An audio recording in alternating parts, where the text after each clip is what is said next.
timekeeper, Tom Tatro, who is also on the Southbridge Democratic Town Committee. He is our outreach coordinator on the committee. We had help from Dean Cook, and I believe he is the Libertarian representative on the committee. We also had a lot of help from a lot of different people, and Maureen can let me know if I miss anyone. We wanted to give thanks to the town clerk for helping us with the names of the candidates.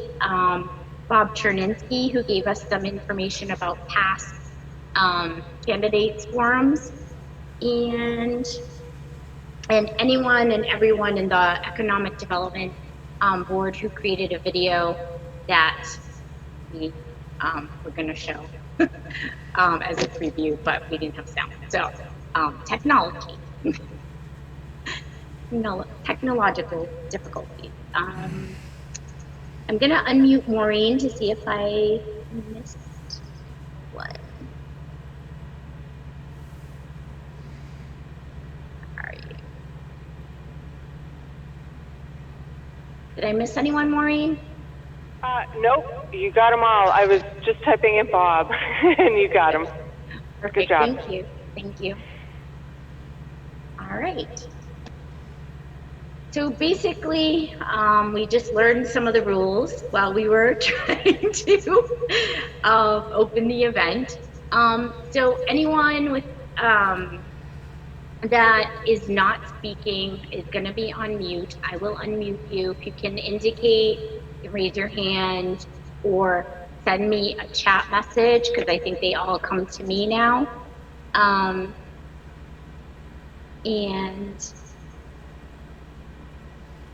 Yeah, some of those messages. Okay, they're distracting. And so I will unmute you when it's your turn to speak or answer a question. And I'm gonna turn it over to Kathleen so that she can go over the rules in regards to the forum. Thank you. Then I'm gonna mute you.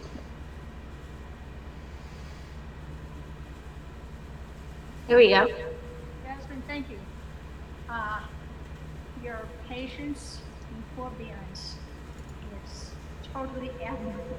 Under the circumstances, I am in complete admiration.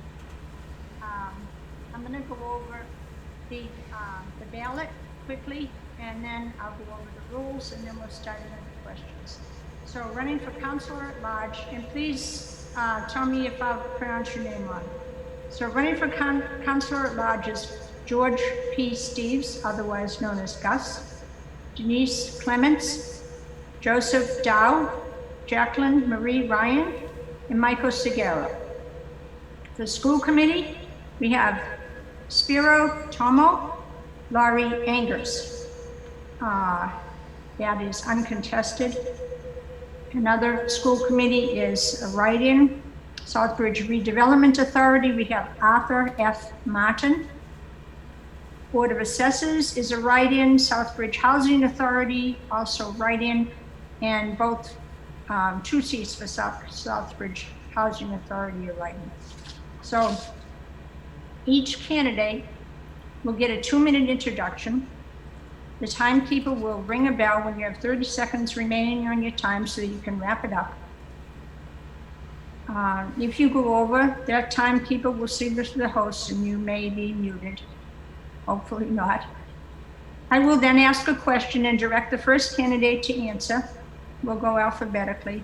And then the next person will be first for the following question. Candidates will have 1 minute to respond before I go to the next candidate for an answer. If a candidate names an opponent, that person will have 30 seconds for a rebuttal. And please submit your questions through the chat room. If any candidate sent in a statement that can be read, I don't think anybody did that, Jasmine, right? No? Okay. So with that, we'll start off with the first question, which will be for George P. Steves. And the first question, which you'll all get, how are you prepared to lead the community if something like a local emergency declaration were to occur again? Give us examples of a time when you were asked to lead in an emergency. Gus, it's over to you.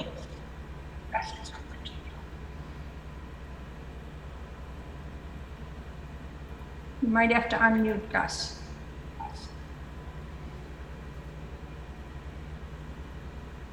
That's an interesting question. It sounds more like a jog. Sounds like a jog question than a political question. First off, I just want to point out we kind of skipped introductions. We did skip introductions. Thank you. Backtrack. We completely skipped introductions. Thank you. Okay, Gus, you can start with the introductions. Okay. I've got 2 minutes. Okay. As she just said, I'm Gus Steves, or George, which is the way it'll come up on the ballot. I've been on the council for 6 years. I got involved primarily through my background as a newspaper reporter in town and other neighboring towns. So it gave me a lot of experience in seeing how town government works, seeing a variety of ways towns do things slightly differently that I think I can bring that to the table the way Southbridge does things. Seeing the fact that I'm the only incumbent who's seeking re-election at this point, I kind of have some institutional memory of things that are going on here in town, and can bring that to the table as well over the next couple of years. And I also bring some experience in living in other communities and other parts of the country that help me see things a little bit differently, so that while the community that I live in now, and I've been here since 2007, and I love this town, it's not blocked off from the world with walls. So we have to reach out to the rest of the world and learn things that we can, whatever we can, to bring it back to this community and help our town thrive. To me, that means becoming self-sufficient to the greatest degree we can, taking care of each other, learning from each other, and having fun with life. To do so, we need to honor our past and future, our technology and our ecology, and various cultures that make up this town. I want to say thanks to the people who are organizing this, and the people who have supported me over the years. And I just do want to clearly point out that my fiance Maureen is one of the organizers. However, I have not been privy to any of the questions, and I made a point of not being anywhere close to any of the Zoom meetings that you guys have had to organize this. So, like that first question that Kathleen just threw at me was a surprise. I've never heard that one. But anyway, and also I want to say thanks to all of those who have supported me over the last 6 years. I'll admit I was kind of unsure whether I wanted to put in my papers for this one. Okay, thanks. But several people said that they thought I should continue, and I appreciate that confidence in me. Thank you. Thank you, Gus. Thank you very much. Okay, we'll go on, and we'll come back to you, Gus, for the first question once we go through the rest of the other 4 candidates. Denise Clements. Denise, how are you? I think maybe we should do the uncontested candidates first. Okay, good point. Okay. And I don't know if we lost Denise or not. Do we have Spiro? Tom over here? Or we have Laurie. I think Laurie was here. Lori's here, yeah. Laurie, do you want to give an opening statement? Hi, my name is Laurie Andrews. I've been here 3 years, so I've been volunteering a lot in the schools. I have 6 kids in the system in the public schools in Southbridge, so I'm extremely motivated to want to make changes and to see changes happen, and hopefully they will happen, that we can all work together in unity at some point. That's the ultimate goal everywhere in the world, but hopefully in Southbridge we can get it to work a little bit better. My grandchildren's education is of the utmost importance to me, and I do value, information, and I don't know, I really don't know what to say besides I'm just a grandmother who has custody of her children, and she just wants to change and do better, because I know Southbridge was on the bottom for so long. There's no need for it. The people are here. We got it. We can do it. Thank you, Laurie. right. Next is, I'm sorry, did I cut you off? Were you finished, Laurie? No, ma'am, you did not. Okay. Arthur Martin. Arthur?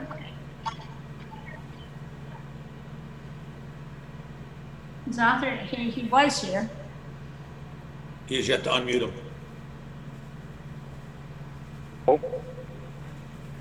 Oh, thank you. Go ahead. Hello. Hi, Arthur. Hi, good evening. Good evening. My name is Arthur Martin, and I am running for Redevelopment Authority. I actually joined the Redevelopment Authority 3 years ago as a to fill an unexpired term.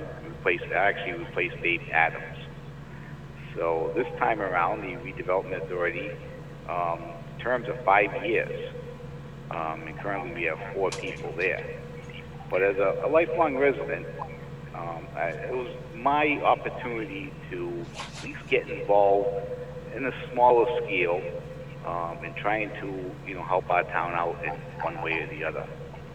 And so that's basically why I'm running again for redevelopment. If a few people are not sure what we do, redevelopment it covers the area in the core district of downtown Southbridge, and it was created to help revitalize economic development and for basically improving the downtown area, help encourage businesses to come in. And we have a few projects going on. The current one is Central Street parking lot project, which was actually started before I joined. And that one's almost coming to a end. It should be finished up in basically the fall. And things like that should encourage and help businesses want to come into Southbridge and basically be part of our economy. So that's kind of a short idea of what the Redevelopment Authority does, is to help get our economy going again and make it a better place for businesses to thrive in. And I thank you for your support. And there's actually still room for one more person on that committee. We can have 5 people.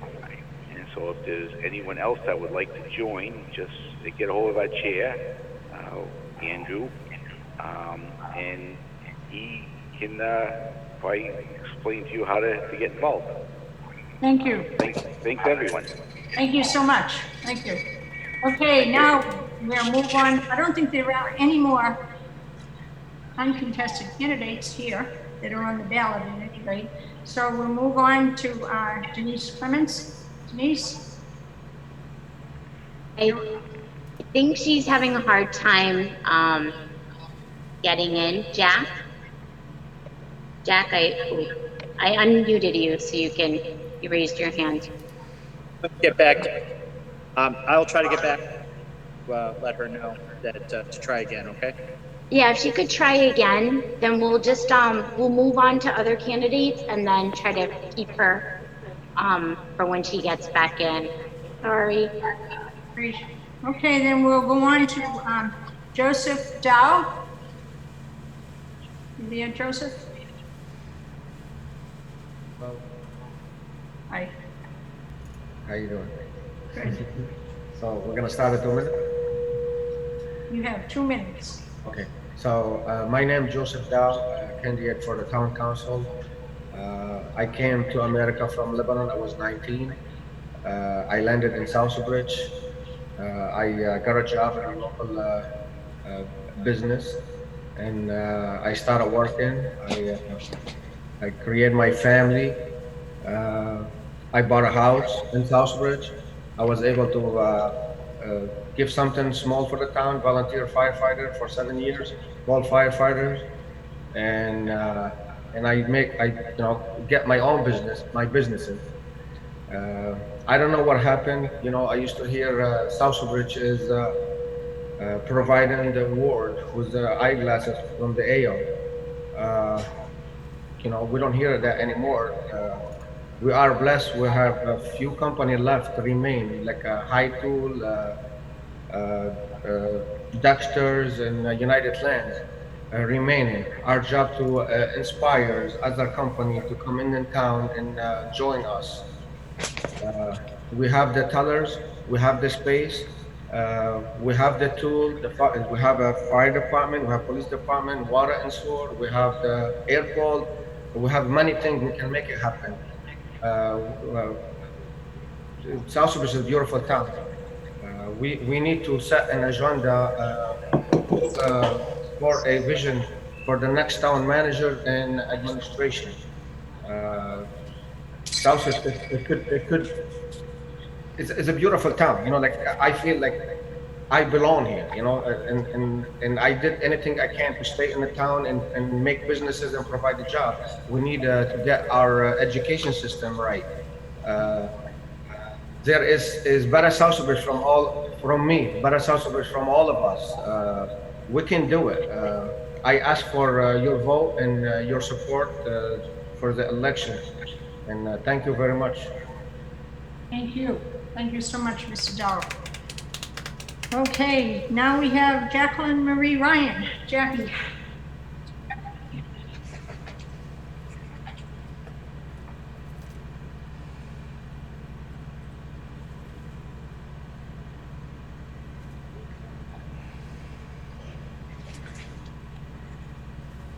She's here. She's here. Yeah, she's got to find the button.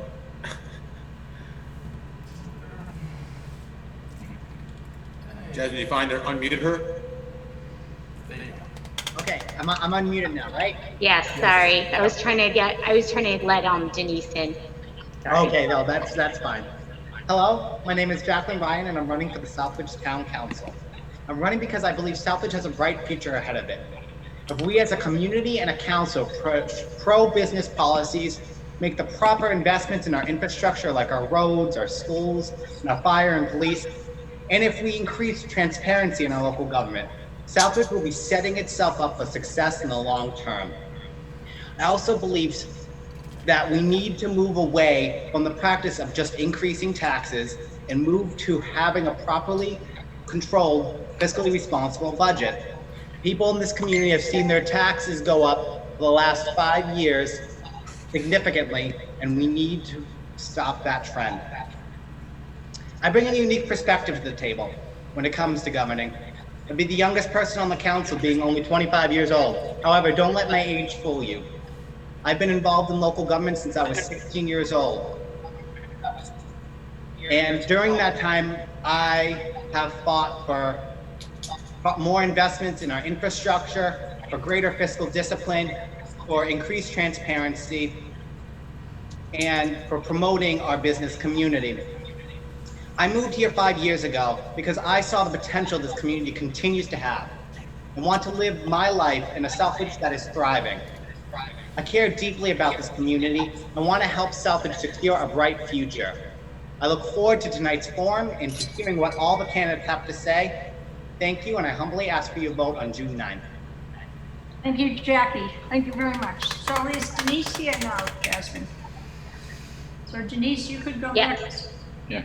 Let me, all right, let me undo her. Hold that.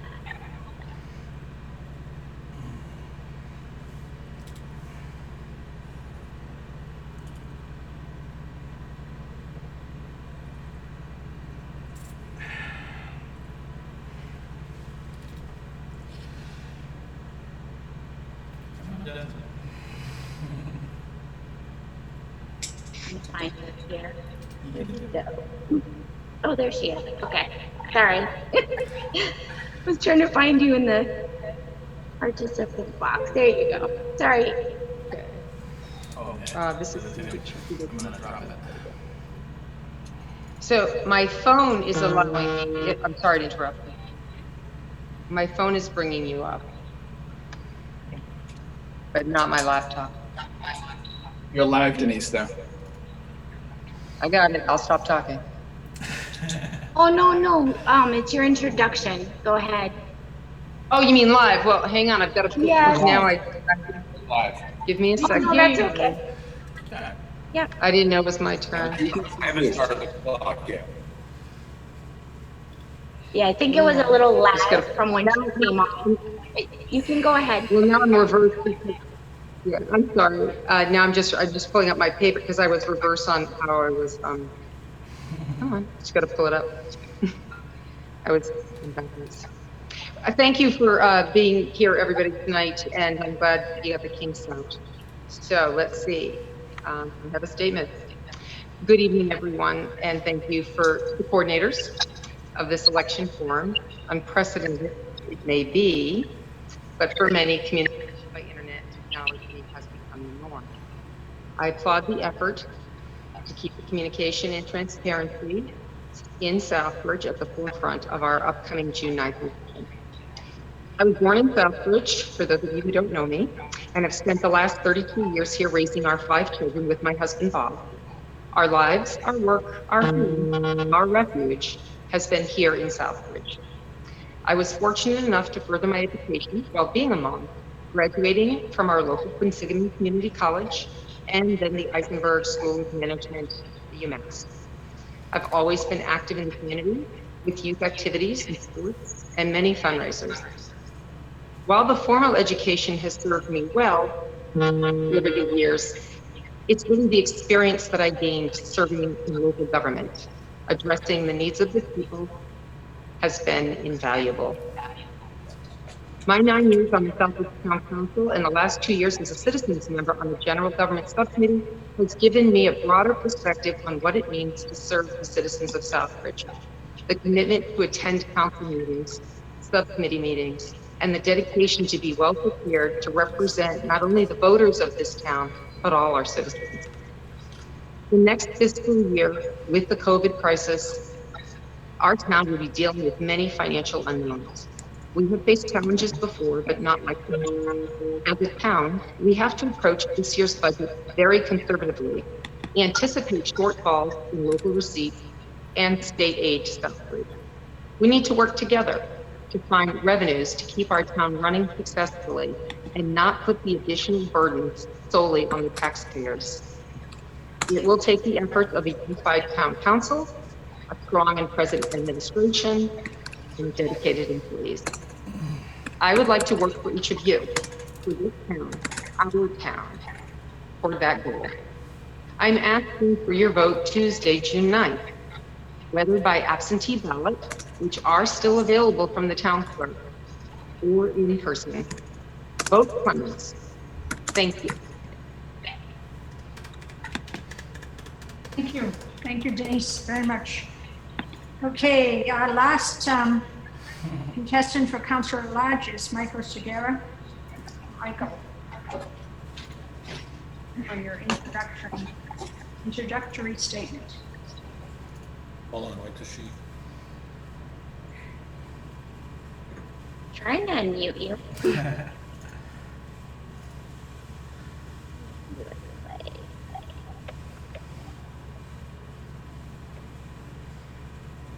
Do you have a second device? Maybe I cannot. Yeah, it's not. I can't unmute either device. Honestly. There we go. Thank you. There you go. You got it. Oh, there we go. We can hear Okay. you. Hello, fellow citizens of Southbridge. Welcome. My name is Michael A. Segura. I'm a 40-year-old proud disabled half-Irish Puerto Rican son of Southbridge. I grew up here in town during the best of times, the late 70s, and graduated from Southbridge High School in 1998. I strive to bring back both pioneer pride and people striving for excellence. We as a town deserve no less from our elected officials. Along the way, I've had many opportunities and met many people that have groomed me for this public position. My family has been very active in politics, especially Southbridge politics, from my mother's hard work on the Parent Advisory Council to my current interest in the future of this town's growth and development by actively attending subcommittee after subcommittee. I have and continue to work hard for the people of this town, from my day as a young teenager helping to form a youth center and so many Boy Scout projects, to what I'm currently doing with groups like Opportunity in my own interest in hopefully restoring a multicultural community, one that will take pride in who we all are as people of this great town. The work that hits closest to home and I personally care most for is the work of Opportunity.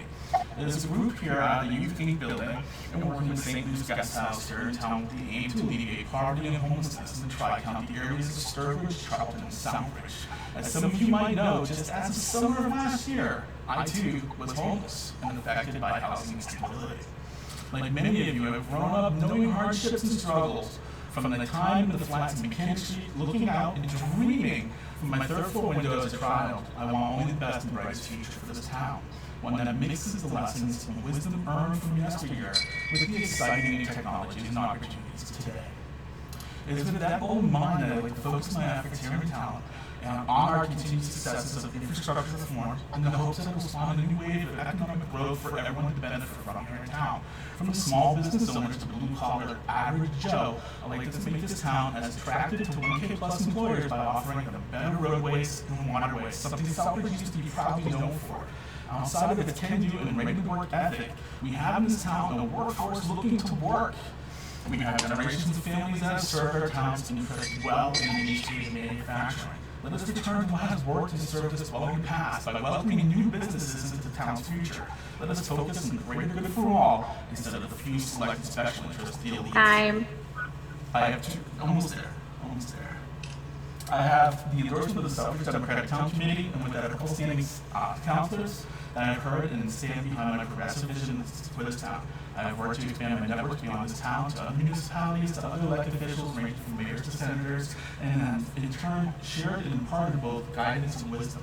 I have attended countless meetings and gatherings and Zoom webinars from before the start of the year to better be able to take upon me this awesome responsibility that comes with the elected position. Almost there. From your time is up. Sorry. Can I just please finish? I'm like literally 2 sentences away. That's your minute. Yeah, you're over 2. I'm sorry. I have to be fair to everyone. Go ahead, Kathleen. I'll post it up on Facebook. Okay, thank you. Michael, you're going to have another chance to talk, so maybe you can finish it up in the time that's allotted to the next for the questions. So right now we're going to go into the questions, and each person, well, each candidate for town council will get the same question, and so you'll have an opportunity to speak for. I'm just trying to find out 1 minute. Okay. Just So, Kathleen, if I may, when you hear the ring, that's 30 seconds to go. When you hear that, it means you got 30 seconds left. Okay, everybody? Good. That's great. So, okay, we're going to start with Gus again. And Gus, I'll read the question again. You've heard it before. You'll hear it again. How are you prepared to head the community if something like a local emergency declaration were to occur again? Give us examples of time when you were asked to lead in an emergency. Okay. Thank you, Kathleen. That is an interesting question, very obviously relevant to the situation we're in right now. I was obviously part of the emergency setting up the emergency declaration that our town just did a couple of months back, but I'm not personally an emergency responder. So the closest thing, or a medical person, so the closest thing I guess I have had to a direct emergency response was having to deal with clients assaulting each other in my years as a psych group home worker. And that simply meant ended up sometimes needing to restrain people, sometimes needing to talk them down. Sometimes, and I guess in some cases that's kind of relevant to this question because of the fact that we as community leaders need to be able to encourage people and talk to them about why it's so important to do the things like social distancing and to do the masks. And even if we personally don't like them, because I think they're kind of a pain, but I wear it because I have to. And it makes sense. And it's something that we kind of need to be doing just to make sure that the most vulnerable people in our community are not hurt by this as much as possible. I think that's all I need to say. Thanks. Thank you so much, Gus. Okay, so these are 1 minute answers. Okay, we'll go on to Denise Clements. Denise, do you want me to read that question again? It's a long one. I think. Okay, are we all set? Or? Yeah, we're all set. Shall I read it again? No, I think I'm good. Okay, great. Okay. Yeah. All right. Okay, so crisis is something that's happened a number of times in this community. Not just, right now what we're dealing with is obviously, like I said, unprecedented. However, the tornado in, I believe, 2011, and numerous hurricanes and blizzards and such. I served on the council for 9 years, vice chair for a number of years. And during those times, especially the Harvey tornado that blew through here, it was an incredible time for Southbridge. Granted, only a portion was affected. However, everybody felt their pain and volunteered. During that time, I spent time walking with the local representatives from our state government and even with Deval Patrick, touring the neighborhoods and trying to come up with plans to help these people. So I think in terms of crisis, um, I've got a lot of good experience and a lot of uh, great traits to be able to be prepared and to help the town, hands-on, not just behind a desk, not just making calls, but hands-on, out there with the people, feeling their pain and taking care of what needs to get done. Thank you. Thank you, Denise. Thank you. Now we'll go on with the same question to Joseph Dow. Joseph, do you want me to read that question again, Joseph?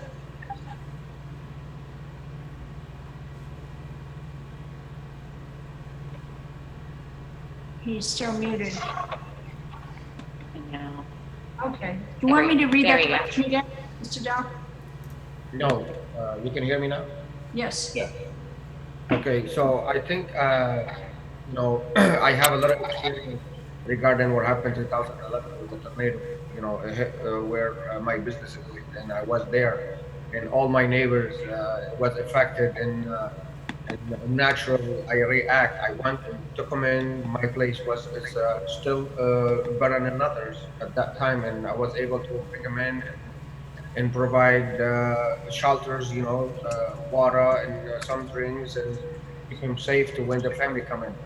Regarding if something happened, similar to whatever, I have businesses, I have places I can donate and help and work with the police department and the fire department to make everybody safe and successful. That's it. Thank you. Thank you so much. And the next counselor, proposed counselor, Jacqueline Marie Ryan. Jacqueline, would you like me to read the question again?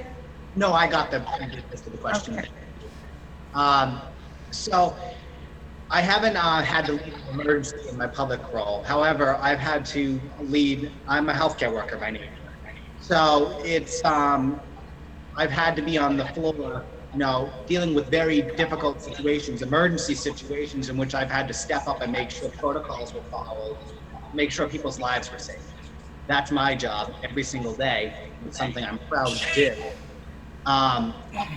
But at a public level, one of the first things I did when I lived in Southbridge and was on the Chantasco School Committee, we had no special education pack in the district. And I viewed this as a big atrocity for the district because special needs students need a lot of representation and need a voice there, so that way their needs and concerns are met.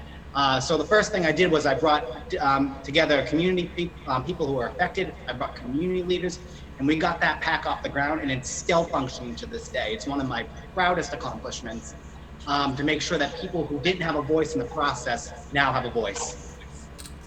Thank you. Thank you. Thank you very much. And last but not least, Michael Segura. Michael, you want me to read the question again? Sure, go ahead. Okay. How are you prepared to lead the community if something like a local emergency declaration were to occur again? Give us examples of a time when you were asked to lead in an emergency. There have been many times, actually, all throughout my life. I've seen lots of adversity, and so has this town. We've seen blizzards, we've seen fires, we've seen tornadoes, we've seen pretty much everything here in Southbridge. It comes down to understanding what the nature of the danger is and reacting in accordance to it and staying calm and level-headed. And that's what a real leader needs, is to be able to stay calm under fire and to be tested and to be shown that under that test that they can handle the stress and rise to the call. I've been able to do that many, many times over, just Boy Scouting alone with Troop 55. There are many times where we've been stuck on the side of a mountain in the middle of the snow and all things have gone wrong. And everything can possibly go wrong will go wrong on the side of a mountain. And and we survived, and I'm still here today. Just like I said, I brought up last year in my intro, I was homeless, and that's another whole level of adversity where you have to constantly think on your feet and your daily survival is based on how well you are able to communicate and bring people together in your community. I've seen all walks of life. I've seen all age groups. I've seen people who have been discarded and cast away, and people who Michael, don't want to be. I'm And afraid. because of that, I'm afraid to tell you people this together. again, but your time is up. But thank you. And thank everybody for answering that question. You all did a great job. We'll go on to the second question, and we'll start with Denise Clemens. And Denise, this question is, with unemployment in Southbridge, the highest in the region, what are your ideas for a job creation in town?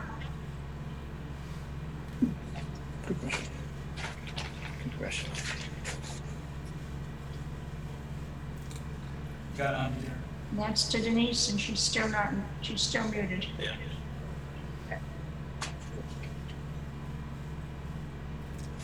Okay. That's a real tough question, Kevin. I mean, promoting good business, promoting business opportunities will help provide jobs, obviously. Encouraging our local community college to have more hands-on trainings for local people and getting the word out to what's available. But I mean, as far as creating jobs, that really comes with economic development, which I think we are lacking here in Southbridge. There needs to be more outreach and more development here, and it can be done. We have a lot to offer. Many, many good things to offer anybody who might want to move in. And I've seen many companies come to Southbridge, and I've seen those who've been basically turned away. So I think that in order to have job creation, we need to have better economic development. Thank you. Thank you very much. Thank you. Okay, and that same question will be asked of Joseph Dow. Mr. Dow, shall I read that question again?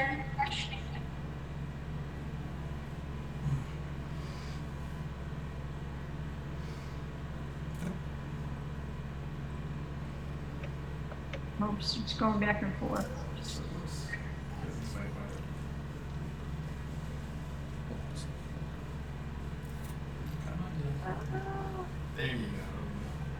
There you go. There you go.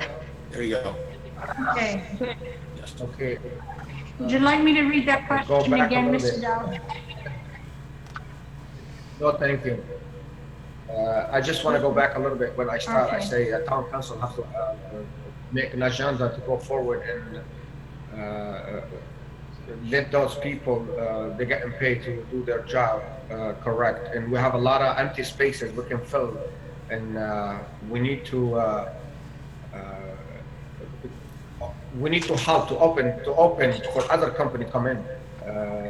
We have too many commercial places, too many empty building. We need to market, and we're kind of like a short on marketing and help people come into town and invest on our empty spaces. We have too many empty spaces. So, town council, I joined. Thank you. Okay. All right. Thank you. Thank you so much. All right. So that second question will also be asked of Jacqueline Marie Ryan. Do you want me to read that again, Jackie? No, I got the question. It's actually one of my central planks. One of the things that we need to do as a community is provide more economic incentives for businesses either relocate here, start here, or expand here. I want to continue to use TIFs as an option to continue to expand and support local businesses. Those businesses will help provide jobs, and it's something that I think is critical to making sure Southbridge has a bright future. They're helping expand economic opportunity. I want to work closely with economic development to help market our businesses. I want to work closely with the manager, I should say, in particular, whoever it may be, to work with economic development to really really strengthen our community. We have too much vacant space in this community, vacant commercial space that we could be using. And we should be using every economic tool we can to entice businesses to come here, stay here, and expand here. Thank you. Thank you. Thank you very much, Jacqueline. Okay, and that question, that same question will be asked of Michael Segura. Michael, do you want me to, No, it's not necessary. Thank you. I too, this is one of the focal points of my mission statement. Economic growth is very important to me, and how I would do it is by inviting the 1K Employer Plus into Southbridge. I've gone out of my way to make networks with people all throughout the year, actually starting way back in October, by meeting people in and around Worcester. Just recently on my Let's Talk About It show, our very first guest was Bill Coleman, former city mayor of Worcester, who has connections to Gillette and Ford and Saint-Gobain. And these are companies that I think that would find Southbridge very, very beneficial to come in, because we have the infrastructure, we just need to work on it. And if we continue to work on our infrastructure, I think we'll become attractive to the outside business world, and therefore provide jobs for our people here in town and change our way of life for everybody involved. So. thank you very much, Michael. And lastly, Gus Steves. Gus, do you want me to read that question again? No, I've got it. Thank you. Okay. Actually, I had two quick ideas in this area. One is that I think our town would still benefit greatly from a small business incubator of some sort. Maybe we could throw it into one of the town properties that we've had to take for taxes. I mean, even if it's a house, a lot of those are in downtown commercial areas, and they'd be ideal for a small, low rent place that somebody who's trying to get their feet wet in a business could use.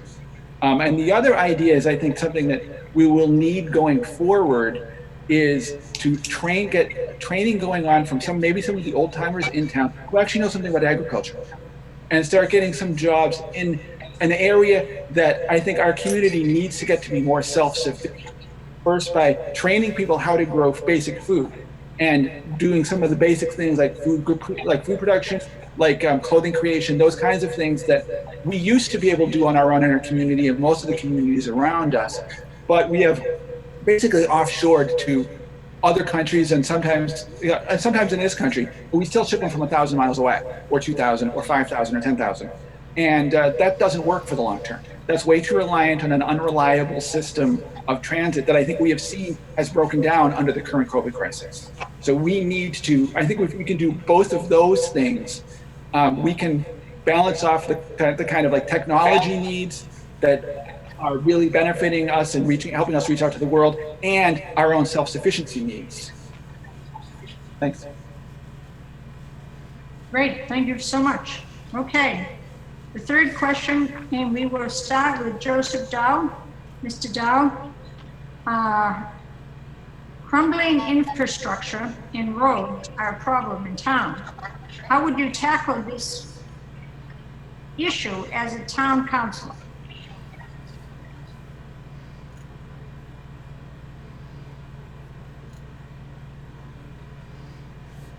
The only person I have trouble. Hang on. You're still muted.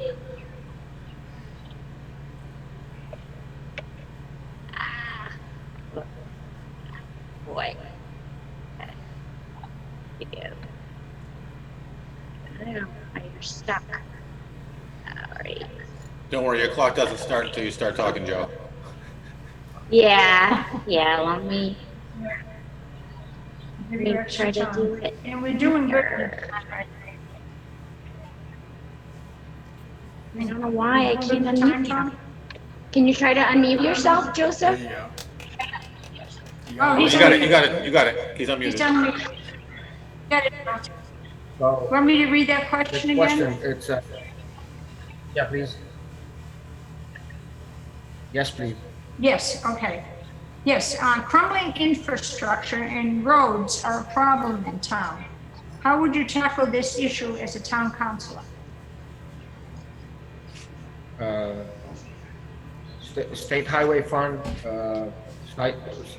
plan for the DPW road, sidewalk, chapter 90,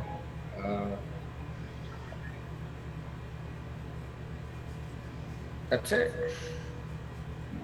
Simple. I hold Okay, them accountable. thank you. They don't, you know? Okay, Simple. I don't want to cut you off. Are you? Okay. All right, the same question for Jacqueline Marie Ryan. Jackie? Thank you. You want me to read that again? You're muted. She's muted again. All right, we didn't start You're yet. muted. Okay. Okay, we're good. Okay. No, I got the question. Thank you, Catherine. No, infrastructure is something that we really need to take a serious look at. It affects our everyday lives. It affects businesses. It affects commerce. One thing that I really liked from our current town manager was the start of the investing of an extra $100,000 a year to be put towards roads. I think that's a smart step. Currently with the COVID crisis, that might be something that we have to take a look at, just financially for the town, pausing it for the meantime. But I think it's a great starting point. I think it's something we as a community can do because Chapter 90 doesn't do enough. Everybody in every community knows Chapter 90 does nothing to actually fix enough roads that are crumbling. So that's something that I really liked from the current town manager. I also think investing in other forms of infrastructure, whether that's our buildings, our educational system, is something that it needs to be a top priority. Making these investments has really good payouts in the end, and it helps everybody in the community. Okay, thank you, Jacqueline. Okay, now we'll move on to Michael Segura. Michael, you with us? Yes, hi. Want me to read that again? No, crumbling infrastructure and how it should be Hi. tackled. I honestly think it should be done on a need basis. It should be based on how heavy the use is on the area and just a common sense approach. Working from the center of the town out, we should maintain our traffic flow and just keep a focus on the commerce flow as well, so we don't choke our burgeoning Main Street economy. We have excellent people in town. Our town engineer, Heather, is amazing at fixing these roads. We often hear in our town committee, our town council meetings about patching roads and patching. I say let's pick a road, let's get committed, let's fix one road at least a season, and let's go from there, from the center out, and let's focus on what needs to be done. And again, Title 90, like you said, Chapter 90 doesn't really do much, and Mr. San Angelo there, he's a whiz at just financing and making things happen. So I think we have a really good team, and I think if we stay on plan, we'll actually start to see the economic infrastructure growth. Those two are very correlated together, and it should pay off, and we should be rewarded by, keeping our belts tight and sticking with it. It's going the course, staying the course and being Southbridge first. Thank you so much, Michael. Okay, and next, the same question for Gus Steves. Gus, do you want me to read it again? Nope, I got it. Thank you, Kathleen. This is obviously something that, as a council, we've been working on pretty much ever since I got on the council, and I've been a vocal advocate for roadwork since then. I was supporting the idea that Jackie mentioned about adding the $100,000 a year. It's actually supposed to go up to $200,000 this year, although it may very well not because of the COVID-19 problems. We get about $500,000 from the state every year, and she's right, there's not even close to enough to do anything that we need to do. Well, I think what we can do to help this issue is one of two things, or both. One is that we really need to seriously consider a ballot question to create a road bond that would dedicate a large sum of money specifically to the roads. Some of the other towns in our area have done it. Oxford is one of them. Actually, that's on the ballot for this year in Oxford. And it's a tough sell because it's a lot of money, but everybody that we know of has issues with these roads. So that's not I hope that would be an easy sell. It may not be. And the other issue is that we need a lot of citizen pressure on Congress to get Washington to fund these issues adequately. We've talked we keep hearing from Washington about the idea of funding infrastructure, and we haven't seen anything of significance from them. So that would be helpful too. We can put pressure on our congressmen and senators. And also, we have our infrastructure, including water and sewer. We've been kind of putting a lot of money into that in the last few years, and it's making a big difference. Some people obviously are starting to see significant hikes in their water bills. It's unfortunate, and I can understand that people being upset about that, because they are expensive. But can you imagine if water and sewer systems stopped working? We'd be in some serious trouble. We're going to see other things coming down the pike in the not too distant future, like increasing filtration. Thank you. Thank I'm you done. so I'm sorry. Okay. All right. It's hard to hear the bell and follow everything when you're trying to get all your words out. I understand that. Okay, so now we'll move on to Denise Clements. And Denise, you still here? Hang on. I think that Jackie just asked if she could respond because her name was mentioned. How do you want to handle that? Okay.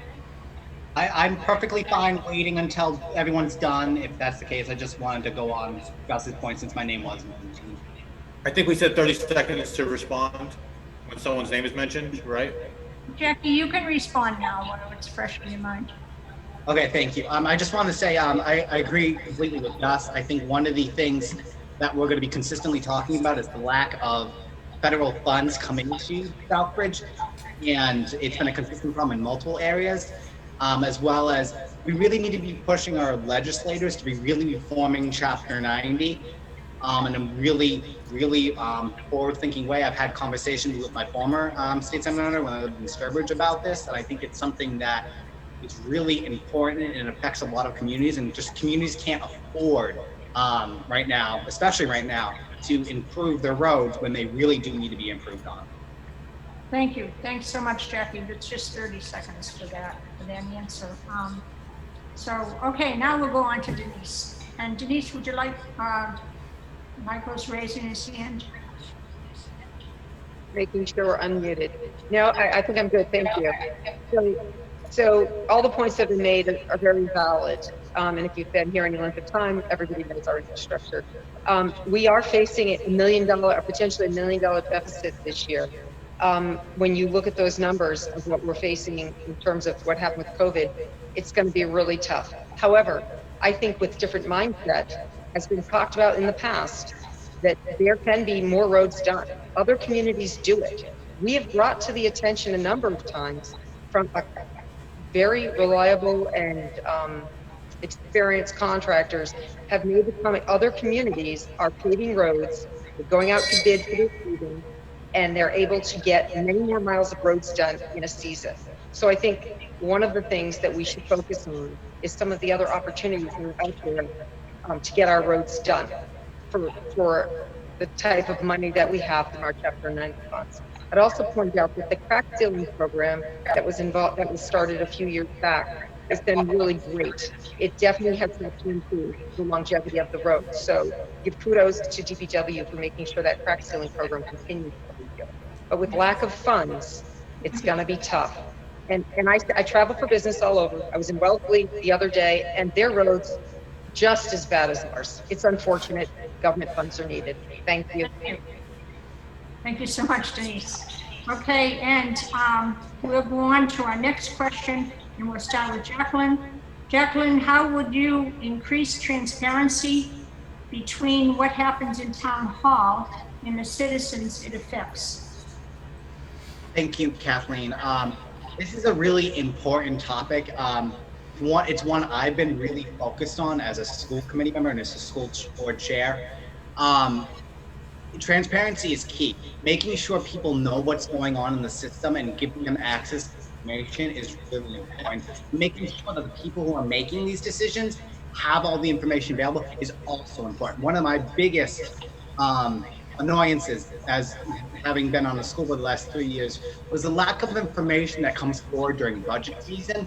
I've been on now 3 different school committees, and the amount of information coming out from the school department is not to where it should be for public satisfaction. So making sure we work closely, since council holds the purse strings, making sure we work closely with all the departments to make sure all the information is available to citizens and people who have to make these decisions. And I have to say, overall, the town side of the process has been extremely transparent. I've always been impressed with the amount of information that comes forward from the department heads. So I think if we work closer or a little tougher with the school department, we'll be able to increase that transparency going forward.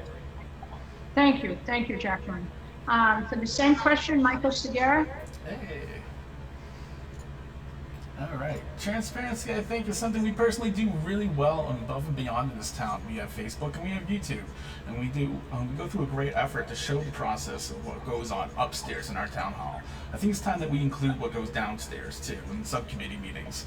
All right. That being said, I think it's more of a question of now that we've got the information out to our citizenship, what should they do with it, and our focus should be, especially if I get elected, would be placing paving stones behind me to show people how to become active and and use that information to get involved in town government and to make the change that they want to see to bring about a better, brighter future for the town.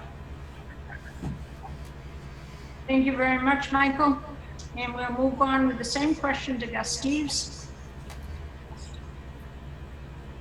Okay, thank you, Kathleen. This is something that I think I actually agree with Mike in the fact that we've done a pretty good job as far as transparency in most cases. One thing that we still need to do a much better job on is outreach to our Latino community. A couple of years ago, we gave the town manager a goal to get town documents, agendas, minutes, and such and so forth translated.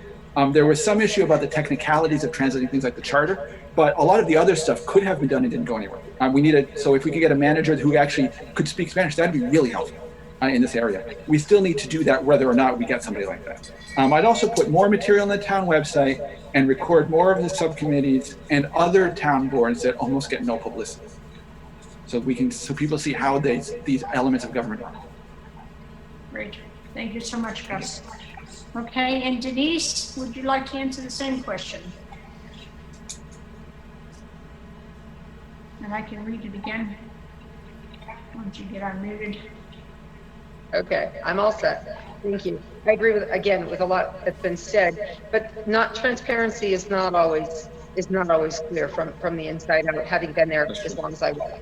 And I think it's important. I think messages to the community of what's really going on need to come out more often. Subcommittee meetings are a great way for the community to participate. As the chair of general government for many years, I recorded almost every one of our meetings. A lot of debate went on, very healthy, very productive debate. Video machines are available. You can get cameras and all right from our cable station. See Mr. Cosgrove there, and you can be outfitted for your meeting. I think all councilors should make the extra effort to record their meetings, get the cameras, do the recording, and they'll be uploaded by cable. It's very easy, so that more people have the opportunity to see what goes on at the working meetings, the subcommittee meetings of council. And your attendance has been great. It's great to have all the councilors be there and talk about the needs of the town. But we have to have more dedication by the councilors to make that happen. Thank you so much, Denise. And we'll move on to Joseph Dow for that question. Again, it's now it's media, Facebook, YouTube, town webpage, and I will consider hold office hour once a month meeting, and I will be available all the time. Anybody want to talk or have a question? Great, thank you, Joseph. Okay, now we'll go on to our last question that I have, and possibly there'll be more questions from the audience, but this is the last question in front of me. So we'll start with Michael Segarra. Michael, what are your thoughts on the school system, and how would you work with the school committee and the receiver to move the town forward? Wow, that's a heavy question. And I actually have a statement prepared for this. I'm very new and I'm very green. My mother's been involved in educating people in Southbridge for almost 40 years as an ESL bilingual special ed teacher. We have seen it all. I've heard stories from her. I've heard her come home stressed out of her mind, just with the atmosphere of the Southbridge school system. And I've had to see it. I've had to live it. There is no quick fix. There is no slap patch that's going to get this out of here in 3 years. Honestly, maybe 12. We have to work with what we have with Dr. Villar. We have groups in place. I have strictest confidence in the people that are working the problem right now, and I'm giving them as much help as I can, even not even being on the council. I've offered up my own church to have meetings to come where people from the community can come in and voice their concerns and talk to the people that are making the changes that need to happen. So outside of what we're already doing, I think again, if we stay focused and we stay on task, and we have our plans and we stay to the plan, things should get better. So. Thank you, Michael. And we'll move to Gus Steves. Gus, you want me to read that, or are you good? Muted. Okay, no, I'm not. Okay, thank you, Kathleen. I got that. Yeah, that's something that we've been working on for entire time I've been on the council. I mean, Mr. Villar, well, let me rephrase, the state took over all this like halfway through my term. And it's been an issue all along. I think the state has been giving us a lot of resources, and I think he's trying to do the best he can with a situation that was pretty broken to start with. I'll admit that I have been focused, since I don't have any kids in the system, I've been focused more on some of the other needs that the town has. So that I see that this kind of situation that we have now is kind of, is both painful and frustrating, but I hope it's some growing pains that are going on. And I think we're going in the right direction, but it's going too slowly. And we can fix this. I think we as a community can get more people involved in doing this, and that's the only way we can do this. Because there's way too much money going out of our district to school choice and to the charter schools for this to be sustainable. Thank you. Thank you so much. Okay, we'll move on to Denise Clements. Denise, want me to read that again? Nope, I'm here. Thank you. Again, boy, another big, strong topic, as everyone has said. Mr. Villar is working with what the state is, mandated. I was for the state taking over. I admit that. I felt that we had many needs. I am very disappointed in how the state conducted itself in the beginning with our first receiver, especially very criminal there. I'm going to make a statement for the record.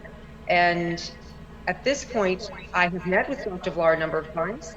I feel he's very competent, and I feel his heart, his soul, and his resources are in the right direction. He's doing the best he can do. But I think it may be time to go back to the state again and just make sure that they're providing us everything they can for this turnaround. The worst thing that ever happened to any of us was school choice. When the state did that, it doomed a lot of communities. So I think we as a council need updates from the school committee and from Dr. Villar on a regular basis so the public can see our interaction. Thank you. Thank you. Thank you. Mr. Dow, would you like to answer that question?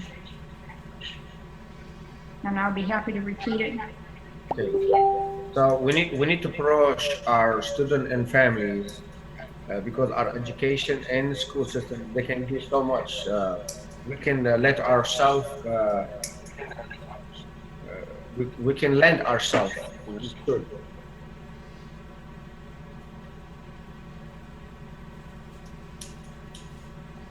That's it.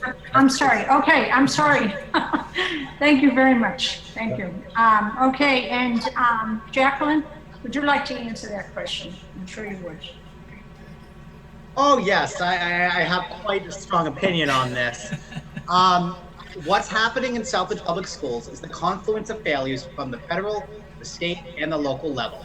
This isn't something that just popped out, oh my God, Southbridge Public Schools aren't doing well. There was 30 years in which you could track a decline in Southbridge Public Schools. And unfortunately, the state has had a hard time trying to get a grasp on this situation. As was previously mentioned, the first receiver left under mysterious circumstances. And my biggest issue with the current receiver is, again, lack of transparency. Because one thing in a meeting, in a private meeting with him, trying to get a lot of this information out into the public is a lot harder, though. So I think as a council, we need to be really working closely with the school committee, and I have close relationships with all the school committee members, and work closely with the receiver to help make sure we increase transparency coming from the school system. Changes need to happen. We have to work with the guy. He's here. This is the mandate we've been given. Now, we got to make sure as a council, since we hold the purse strings, we hold people to account when it's needed, and we also praise the good that's happening with the system. Thank you. Thank you so much, Jacqueline. Okay, so that's the end of the questions that I have. We need to save time at the end for people to do a closing statement, each of the 5 candidates. But now I'll turn it over to Jasmine, and maybe she has some more questions from the audience. Yes. So we have about 20 minutes or so to take questions from the audience before we do closing statements. So I think what I'm going to do is I'm going to unmute the people that indicated they had questions, and then if other people have questions, type me a message in the chat, and I'll unmute you after the question is answered, and then you can ask yours. So the first question was from Maureen. Maureen, if you want to, where'd you go? Are you? Oh, yeah. Okay. I'm going to unmute you. Since so I you can sent ask it to you, I'm like, I don't have it. Okay, here it is. Okay, what is your stance on self-sufficiency issues like animal keeping, such as hens or maybe goats, in accordance with Southbridge zoning regulations? Also, what do you think about farm stands and farmers markets being allowed to, so people can be more sufficient, and we can have more local products? Okay, so thank you, Maureen, and whoever put in that question. We'll start with Gus, and I'm just going down the list here. Gus, can you answer that question? Thank you. Sure, thank you. I did, and I did not know that question was coming, but it's kind of ties into what I said a little while ago about the fact that we desperately need to take our economy away from something that is so widespread and drawing in from thousands of miles, and encourage people and teach people how to raise more food. I think with the COVID-19 situation, we are seeing that the whole idea of victory gardens is probably something that needs to come back now. And right now, I know I've talked to people downtown who have fenced in areas who could easily have chickens, but they're technically not zoned for it. And I think that would make sense. I remember we had traveled several years ago back to Toronto, and they had chickens and small backyard gardens and all kinds of stuff in the middle of the city. We're not anywhere near that big or that crowded, but there's no reason why we can't have somebody who's got, a quarter of an acre or something can't have 5 or 6 chickens. And that would help provide with eggs and so forth, and get people a little bit less reliant on having things being shipped in from California or South Korea or wherever. So I think it would be a good idea to help, if possible, put some of the regulations aside and allow some of these things to happen. Thank you. Great. Thanks so much, Gus. And Denise, would you like to answer that? Okay, I'm here. So, interesting question about the animals. I successfully navigated with general government the farm bylaw when they came to us, and it's a combination of being fair to all people, all residents, those who don't mind animals near them and those who prefer not to have animals. So I think we have to look at this as an entire community endeavor as to what the rules are, and that's why the farm bylaw came up, and I think we successfully navigated them. In terms of farmers markets and such, absolutely, I have no problem. I was the kid with the lemonade stand trying to make a nickel. So I think we should encourage and have less regulation on those types of things. I think if you get somebody wants to buy it, we should let. Oh, I'm not third. That was just the bell, huh? Yeah, you have. Anyway, okay, sorry, I was done. It was a loud bell. So I agree with other speakers in terms of farm stands and products, natural products, and such coming in. It certainly helps many people. But the animals, I have to say that I have to believe that it's a combination of doing what's right for all landowners, not just a few. Thank you. Thank you. Thank you, Denise. Mr. Dow, Joseph?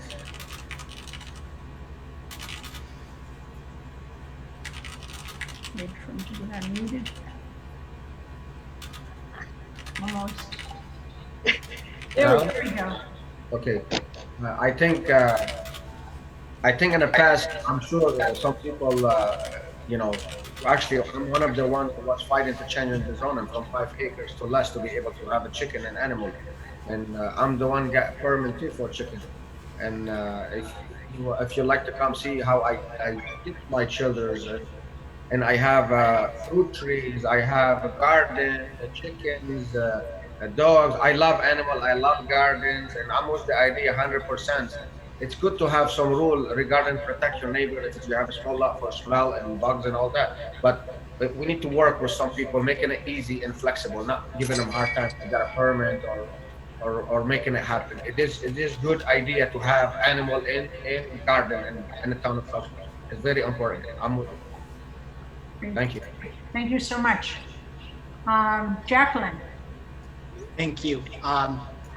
I want to say, first of all, I'm also on the general government subcommittee and working towards passing the right to farm bylaw. I think it's integral. I think it's, if people want to be able to have horses and goats and chickens on their property, I think that's something that they should be able to do. I think there's common sense restrictions, making sure that certain parts of town that maybe aren't properly sized for those animals, having those places excluded, certain parts, maybe the core, etc. I do support it, and I work very closely with. I want to thank actually Zach Lavergne and Pamela Paquin for all their work and hard work on this issue. It was really great to see the Agricultural Commission get so involved in pushing this. It's something I think is positive and it's going to help the community. And I love farm stands. I love shopping at farm stands. It's I love buying healthy, local grown food. It just tastes better. So yeah, so I 110% support farm stands. Thank you, Jacqueline. Okay, and Michael. Hi. What are your thoughts? Hi, yeah. This actually was a topic that came up in one of the Southbridge local Facebook groups, and I got done talking with Mrs. Paquin about this. If you look at me, I have a thing for baking, and I love to cook. It's one of my passion projects I like to do, especially now during the quarantine when I'm home alone and got nothing better to do. And we were talking about selling those baked goods and making, just a little side money, whatever. But honestly, I think it would be a great use of what is coming down the pike in Phase 3, and our use of our green space here in town that's going to open up from like the Central Street parking lot project. It has many other names that we've like to call it in town, but I think it'll help us break free from the death grip of these large big box grocers like Big Y. And I think we should support our local farms, like the one up on Clement Road and Ed Stearns. I think this makes sense. Okay, thank you so much, Michael. And the next question will be for Denise. And do we have another question, Jasmine? Yes, so this question is from Chief Normandin. I know, and can you try to unmute yourself? There we go. Hi, good evening, everybody. First of all, I'd like to thank Jasmine for sending me along an invite for tonight's session. I think it's really important to move forward to see from the public safety perspective on where these new candidates or these candidates stand with very important public safety issues. My question is you all probably know that I'm going to ask it. We have a 121-year-old fire station. Back in 2016, it was the #1 replacement or major repair list for the town government buildings.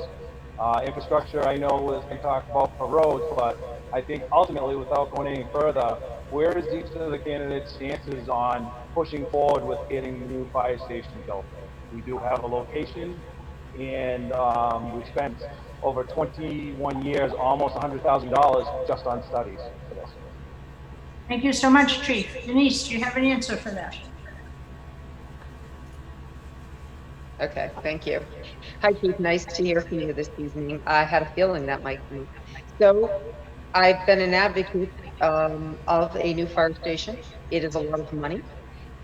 Years ago, 5-6 years ago at least, at a meeting at Fiber Optic, I addressed Congressman Neal with the need and tried to figure out if they could help with money the way we had gotten help with money for our police station.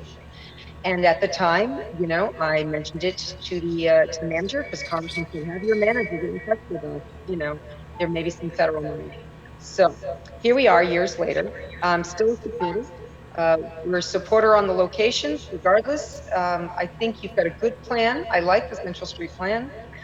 And the big question, Chief, is going to be money. We need to find another source of money.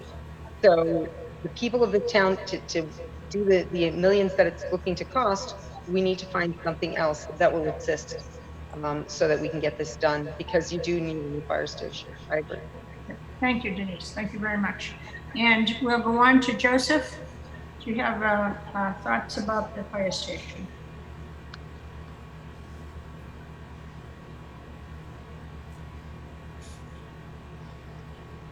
No, you can hear me? Okay, Yes. so yes, I am with the new fire station. I was called firefighter, and I know what they're facing inside the fire station, the old fire station. Uh, and it's a good idea. And we can finance it, some of it from the ambulance reserve. We'll get the income coming from the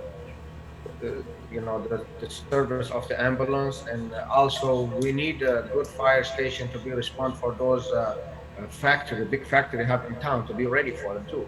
I don't know if I'm sure they have everything up to date and code, but I don't know if the chief where we have three big huge company in town. We need to be ready if anything happened to a disaster. So thank you. Yes, I'm with the fire station. Okay, thank you so much. Jacqueline?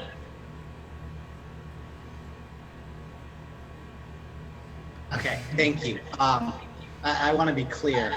I 110% support the new fire station. It's something that's needed. I took a tour of the current fire station. It is not in the best shape. It's clear it's too small for the vehicles. We have to special order our own vehicles to make them fit into the fire station. It's just not performing. It's from the 1950s and 60s. It's not meant for today's world. We need a new one. Again, the question comes down to how is it going to be funded? And I think as a town council, I want to work closely with the leadership of the fire station committee to really find grants at the state and federal levels to help offset the cost, because the taxpayers just can't afford more millions and millions of dollars on top of their current tax bill. I think that that's going to be the way forward. And I would totally support it going on the ballot and having the voters have a choice in this matter. Thank you very much, Jacqueline. Okay, Michael Segura. Michael, what are your thoughts? Hi guys, yeah, I'm back again. Again, I support our local firefighters and our police, and I do believe that they need the proper equipment and the proper place to have that.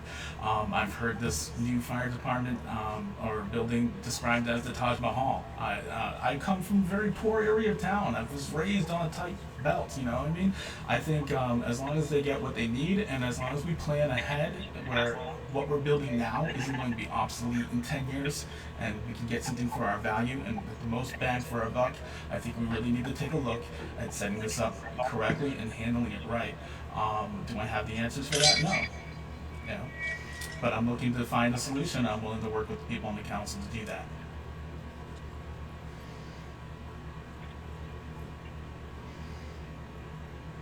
Thank you, Michael. And Gus, what are your thoughts? Okay, thank you, Kathleen. Obviously, this is something we've been talking about at the council level for pretty much as long as I've been on, and long before then. And it's been a huge issue. As Chief Normandin mentioned, it's a really old station. It's still beautiful in appearance, but not viable as a modern fire station. I would like to see us try to do a couple of things. One is that maybe we've had issues with getting state and federal funding because, as I mentioned earlier, they talked about infrastructure but didn't really do it. Maybe I wonder if we can get private foundation money to help here. Gates and other foundations have billions and claim they want to help people. Let's make them do it. I don't know if that would be a viable source, but I don't think anybody's tried it either.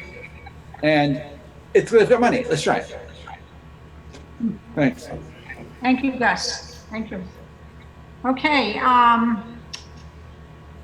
let's see, we're going to start with a new question.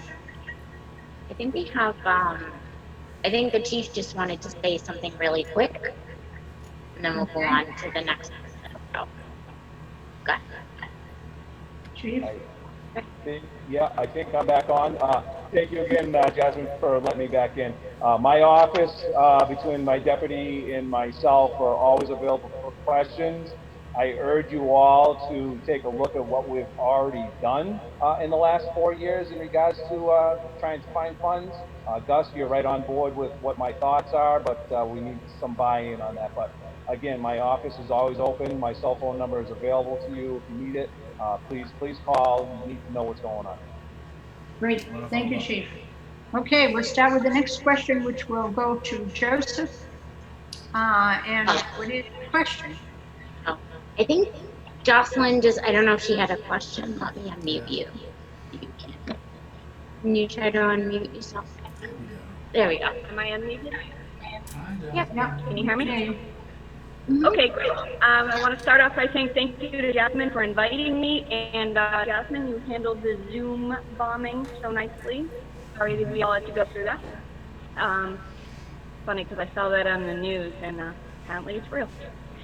All right, so everyone, my name is I work in the Southbridge Public Education, and I'm here because I am the union president for the SEA. I've been having weekly meetings with Dr. Villar and keeping all the people that we work with up to date on what's going on during remote learning, because obviously this is new for everyone. That being said, regardless of the economic crisis we're in, I'd like to have full support for whoever wins. And I invite any of you to come to the school. I'll give you a tour, any school you want. Just tell me my phone number Jasmine has, or you can reach me at jocelyntallis@hotmail.com. But I hope to see full participation in our schools, because everyone here is talking about improving the economic development of Southbridge. Starting with the schools is key.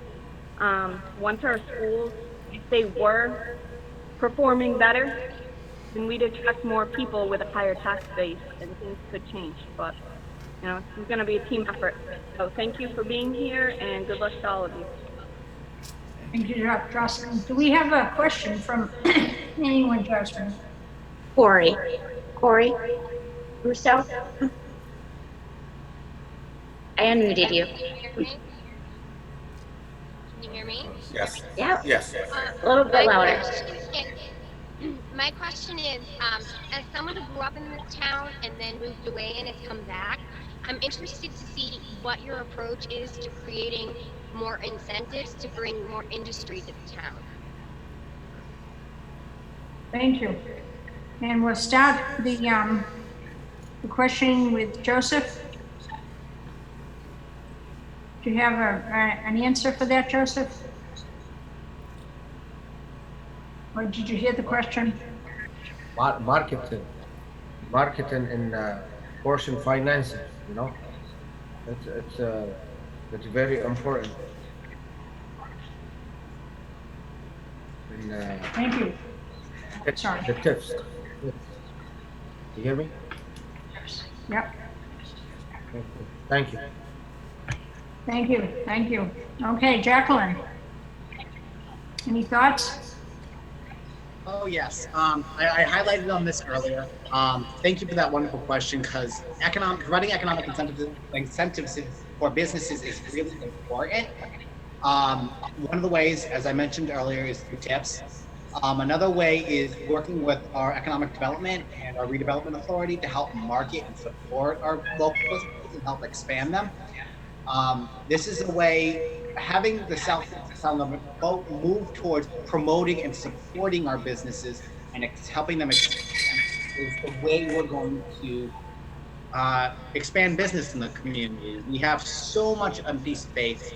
And I think another key thing is, because I've heard a little bit of talk about this over the last couple of years, is by sticking with a single tax rate, having a split tax rate. I lived in a community that had one, and it didn't work. They went back to having this single rate because they saw the economic disadvantages. I also think working closely with the Chamber of Commerce and hearing what those business leaders have to say about our community and what we can change is going to be important to providing, to helping grow our business community.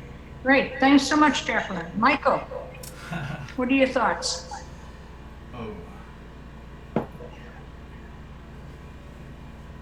Michael Segura. I'm waiting to be unmuted.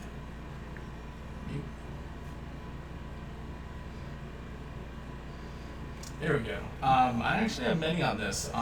The split tax rate was something that we talked about many a time on many Thursdays. I spent at the library waiting for people to come in. I sat with city counselors and made myself available. But as far as the economic growth in town, I think we should actually start to be very biased. I think we should promote people from Southbridge. I say, if you're from town or you graduated from Southbridge High or you live in town, I think you should be given a break. Given a deal that makes starting a business in town easier for you. And I think we should start asking our bigger businesses, all right, our big ones, to contribute a little bit more to the community than they have. I mean, we have people here that are working for less than a living wage. It makes no sense. Why can't we promote from within and from the bottom up and raise everybody? That's my question. Okay, thank you, Michael. And Gus, what are your thoughts? Unmuted yet? Okay. Thank you very much, Kathleen. I kind of touched on this a little while ago about the idea of using town-owned property for an incubator. I still think we can do that. And I completely agree with what you just said about encouraging local creation. I think that is ultimately where we are going to have to build our economy, is on local initiative rather than trying to bring in big corporations. However, I think part of it we can also do is encourage municipal use of river power, expanded public transit, and a very selective use of TIFs with strong job creation and retention requirements. And a 4-year college. Thank you. Thank you. Denise, what are your thoughts? Okay. Hi. Bringing businesses to town, we need to be more business friendly, plain and simple. We also need to market a number of properties that are available. There was a list that had been put together a number of years ago. Has it been updated? What is now available? What buildings? What parcels of land? And what's the zoning on those? We have to be business friendly. When people come into that town hall and get the rundown for which department to go to for what, and then get they get a sour note at times when they're trying to come to the community and figure out what the steps are. That's a problem. So we definitely need better cooperation amongst the departments and make sure that we have a cohesive plan internally to attract and then retain new businesses that want to come here. We have the employment force. You've said it. Unemployment numbers are high here. There are a number of reasons for that. But for those who want to work, we can get them jobs. We just have to market this community better and make it business. Thank you. Okay, thank you, Denise. Okay, so that's the end of the questions, and I want to tell you that you've all done a great job. And we have time for the closing statements, and we are perfectly on time, thanks to our timer and to everybody else. So we're going to start because we're just going in rotation here, and the last one to answer the first question was Joseph. So we'll start with Jacqueline. Jacqueline, can you give us a closing statement? All right, thank you.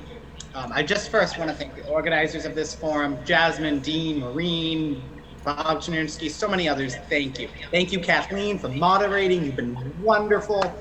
I also want to thank all the candidates. It's not easy to put your name forward for office, and I deeply appreciate everyone who runs for office. You all want to make Southbridge a better place, and that's the drive I love about this community. I'm running for town council because I believe Southbridge's best days are ahead of it. We need key investments in education, our roads, and our police and fire departments, but we must also be cognizant of the fact that we have to be fiscally responsible.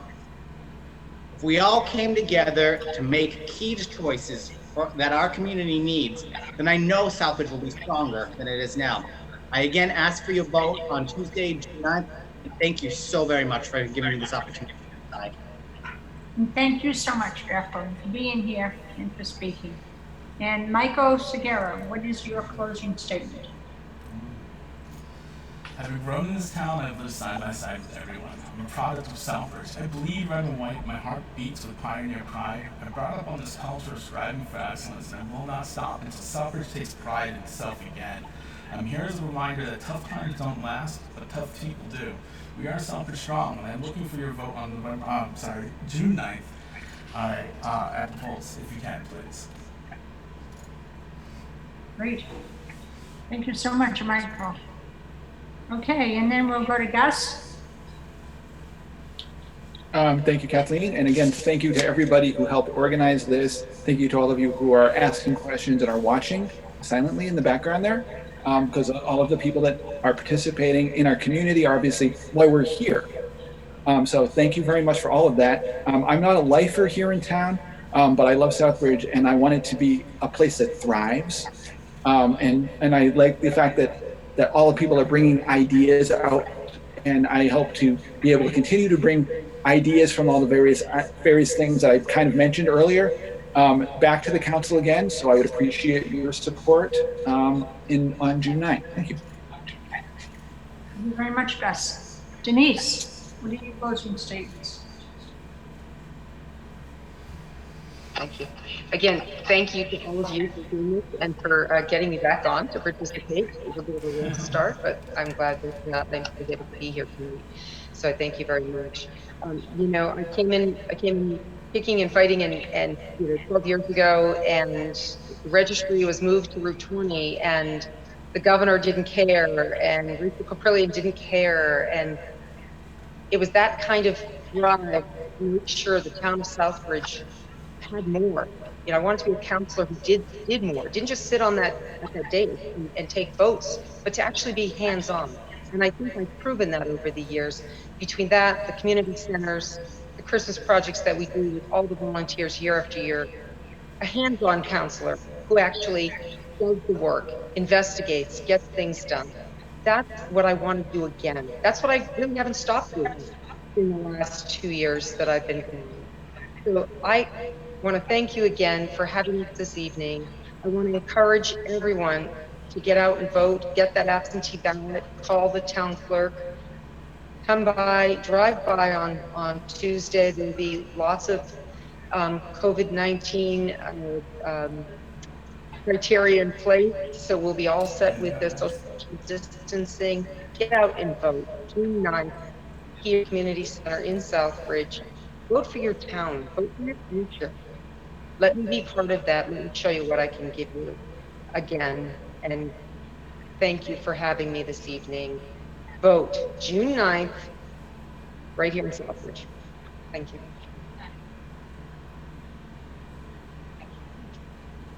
Thank you so much, Denise. And last but not least, Joseph Dow. Joe. Okay, I want to thank for your time and attention tonight. It's clear there is better Southbridge from all of us, and I ask for the support. I look forward to work with everyone towards Southbridge brighter day. Thank you very much, and have a good night, everyone. Thank you so much. And I just want to say before I turn this over to Jasmine, I have thoroughly enjoyed being part of this forum. Southbridge has a very soft spot in my heart for many reasons. And you guys are great, and you've got great spirit, and this has been wonderful. So thank you all for putting your names and putting yourself out there. Jasmine. So I also want to thank everyone. This is like such a new experience for all of us, and I thank all of the candidates because it is very, very difficult to, run for office and do all of the things that you all are doing. And I applaud you for caring so much about our community. Southbridge is near and dear to me as well, and I was impressed with everyone's preparedness for this event, and I thank you all for being here. Kathleen, thank you so much for moderating. That was great. And all the questions and everyone participating and everyone in our timekeeper who kept us on task. So, yeah. No, not yet. But I appreciate everyone's participation and your patience with all of the craziness that happened at the beginning, we are all learning social media platforms, and now I know how to set up a waiting room so we can keep uninvited guests out. So I appreciate that, but nothing that I didn't see in sex ed class when I taught at the high school. So.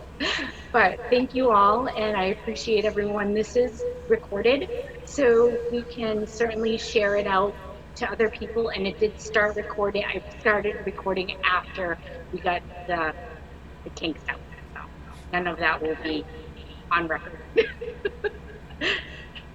Thanks everyone for your time. We are actually a little bit early, which is awesome. So I appreciate we had like 30 guests at one point.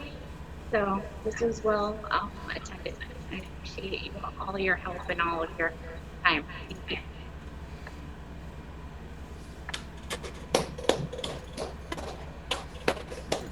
I'm gonna unmute everyone. There we go. You're all unmuted. We have voices. Yes. Well, nice job, everybody. Everyone else for doing this. Good job. Before we leave. Oh, I want to say hi to Jocelyn. Awesome. Yeah, Jocelyn. Yes. When we were in there, I was like, oh my God, that's Jocelyn. Went to school with her. She was in the year before me. Yeah, but So you know, Jasmine, you're still recording. I think now we should Yes. use the time if we have a little bit of time. Very true. Thank you. All right. Important the census is. You have to unmute a couple people. Yeah. Yes. Are we good, Jim? I think so. Okay. Hey, Corey, it's nice to see you.